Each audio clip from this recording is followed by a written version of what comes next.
Welcome back to another deeply enriching episode of Journey to Success. I'm Emily Carter, your host, and today we're exploring a topic that's both liberating and profoundly transformative: learning to leave the past behind. Joining us is an extraordinary guest, Dr. Elizabeth Warner, a therapist, best-selling author, and inspirational coach who's guided thousands to release old burdens and embrace their futures with freedom. Elizabeth, it's an absolute honor to have you with us today. Thank you, Emily. I'm truly delighted to be here and dive into a subject that's not just about moving on, but about reclaiming your life with clarity and hope. I'm so eager to absorb your wisdom. Letting go of the past can feel daunting, yet it's so essential for growth. Elizabeth, let's start with the big picture. Why is learning to leave the past behind so vital for success and well-being, and how does it shape our journey? That's a beautiful question, Emily, and it really captures the heart of why this practice is so powerful. Holding on to the past, whether it's regret, resentment, or unhealed wounds, acts like an anchor, weighing down your ability to move forward. It clouds your vision, saps your energy, and keeps you tethered to moments that no longer serve you. Letting go isn't about erasing memories. It's about releasing their emotional grip so you can live fully in the present and create a future aligned with your dreams. It's a gift to yourself, freeing up space for joy, creativity, and possibility. I think of someone like Nelson Mandela, who let go of bitterness after 27 years in prison to lead South Africa toward reconciliation. Mandela said, "As I walked out the door toward the gate that would lead to my freedom, I knew if I didn't leave my bitterness and hatred behind, I'd still be in prison." His ability to release the past didn't just free him, it transformed a nation. Early in my own journey, I was a counselor in Portland, trapped by guilt over a failed relationship and a career misstep that cost me a promotion. I replayed those moments endlessly, feeling stuck. But when I began practicing forgiveness of myself and others, I felt lighter. My focus sharpened, my practice flourished, and I found my calling in writing and coaching. Letting go of the past isn't just healing. It's a catalyst for becoming who you're meant to be, opening doors to a life of purpose and peace.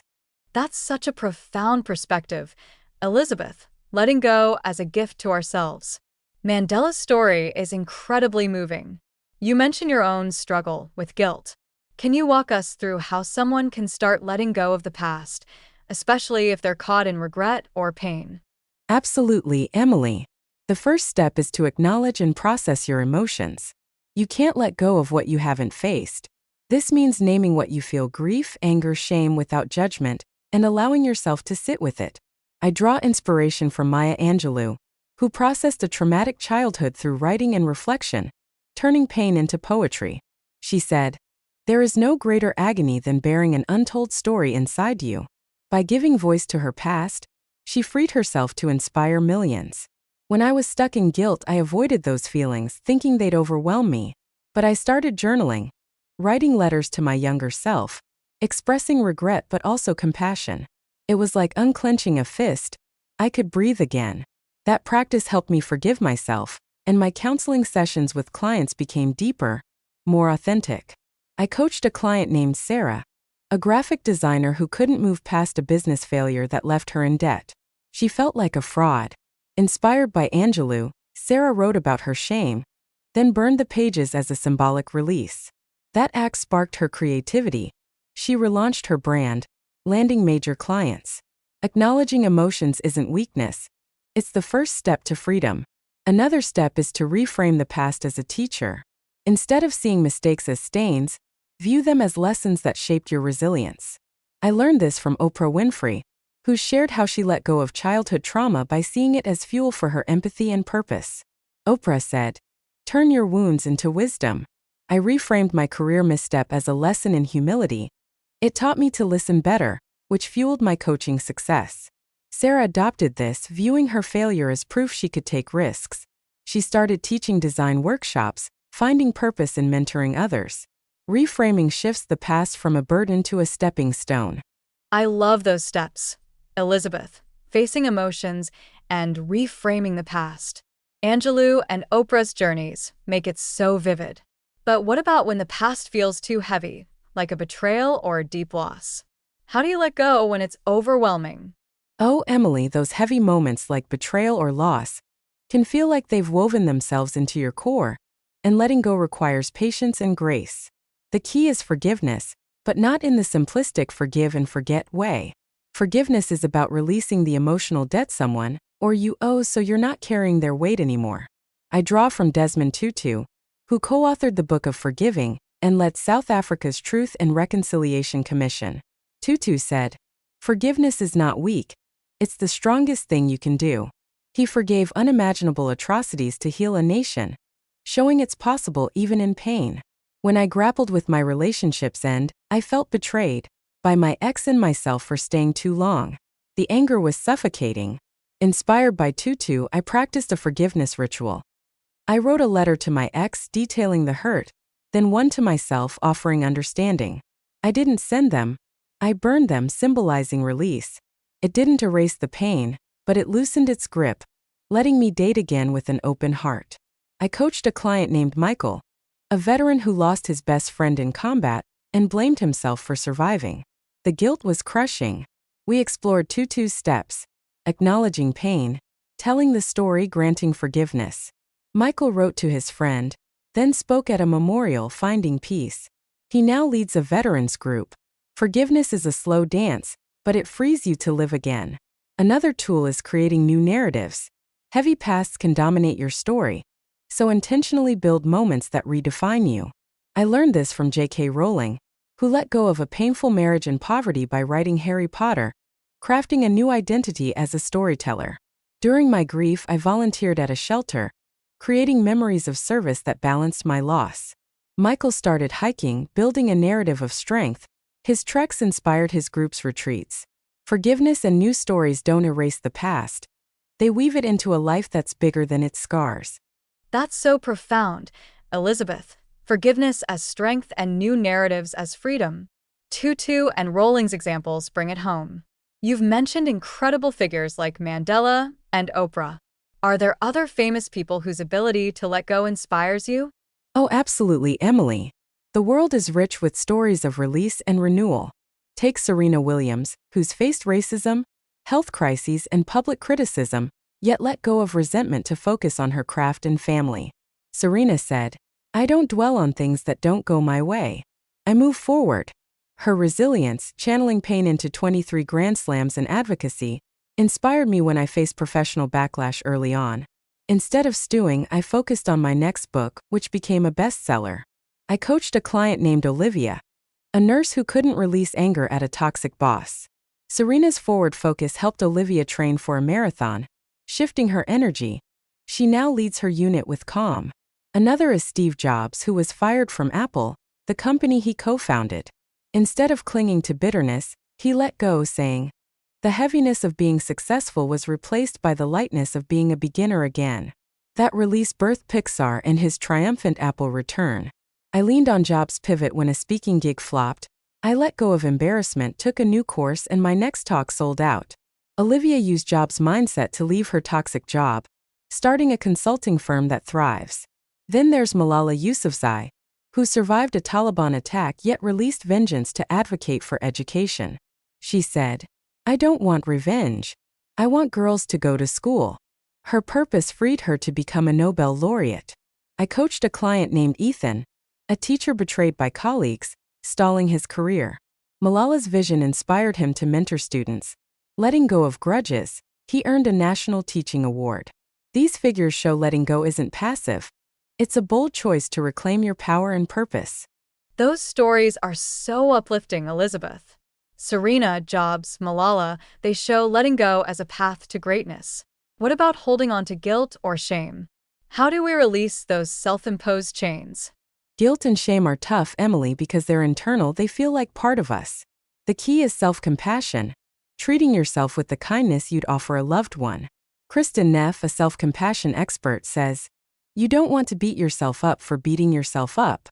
Self-compassion involves acknowledging your pain, recognizing everyone messes up, and offering yourself grace. I draw from Lady Gaga, who shared her shame over mental health struggles, yet embraced self-compassion through therapy and music. Gaga said, "I became my own advocate." Her healing fueled her art and advocacy. My career misstep left me ashamed. I'd pushed a bad strategy, losing trust. I'd replay it, thinking, I'm a failure. Inspired by Gaga, I practiced self-compassion. I'd say, I made a mistake, but I'm learning. I took a leadership course, rebuilding confidence, and my practice grew. I coached a client named Rachel, a chef whose restaurant failed, drowning her in shame. Gaga's approach led Rachel to journal kind words to herself like, I tried bravely. Then experiment with pop-up dinners. They sold out, launching her catering business. Self-compassion untangles shame, letting you rebuild. Another tool is redefining success. Guilt often ties to rigid expectations. Shift them to value growth over perfection. I learned this from Michael Jordan, who missed thousands of shots but said, I've failed over and over, and that's why I succeed. I redefine my misstep as growth, not loss. Rachel redefined success as connection, not profit, easing her guilt. Self-compassion and new definitions free you from guilt's grip, opening paths to joy. That's such a freeing take. Elizabeth, self-compassion and redefining success. Gaga and Jordan make it so real. How do we sustain the practice of letting go long-term, especially when old wounds resurface? Sustaining the art of letting go is like tending a river. It flows best with regular care, even when old currents stir. One habit is mindful check-ins. Pause weekly to notice if past emotions, regret, anger, are creeping back, then address them gently. I learned this from the Dalai Lama, who reflects daily to stay peaceful, saying, examine your mind, and you can change it. I check in Sundays, journaling if guilt resurfaces, then practicing gratitude to shift focus. I coached a client named Anna, a lawyer haunted by a lost case. Dalai Lama's mindfulness helped her notice triggers, stressful days, and journal, keeping her grounded. She won a landmark case last year. Check-ins catch old wounds early. Another key is rituals of release. Create small acts like writing and shredding resentments to reinforce letting go. Toni Morrison, who let go of personal and historical pain through writing, said, You want to fly, you got to give up the thing that weighs you down. I burn old journal pages yearly, symbolizing release, keeping me light. Anna adopted a ritual, writing regrets on stones, tossing them into a river, which freed her to mentor young lawyers. Rituals make letting go tangible. Also, build forward-focused habits. Fill your life with actions that anchor you in the present. Exercise, volunteering, learning. Michelle Obama stays present through community work, saying, You can't live in the past, you live in the now. I volunteer monthly, which keeps past regrets at bay. I coached a client named Mark, a salesman stuck on a bad deal. Obama's present focus led him to start a podcast, sharing lessons. His audience grew, boosting his career. Forward habits crowd out old pain.